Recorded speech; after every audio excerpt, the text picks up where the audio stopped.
నేర్చుకోవటానికే కదా. ప్రతి క్షణం మనం భూమి మీదకి ఎందుకు వచ్చాము? నేర్చుకోవటానికి వచ్చాం. తెలిసినప్పుడు తెలియనప్పుడు దుఃఖంగా నేర్చుకుంటున్నాం, తెలిస్తే ఆనందంగా నేర్చుకుంటాం.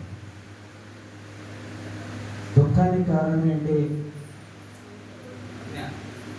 నేను ఒక యోగీశ్వరుని కావాలా, అది కోరికనా?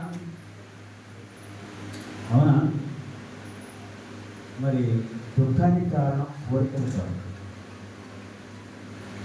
దుఃఖానికి కారణం అజ్ఞానం. అజ్ఞానం అంటే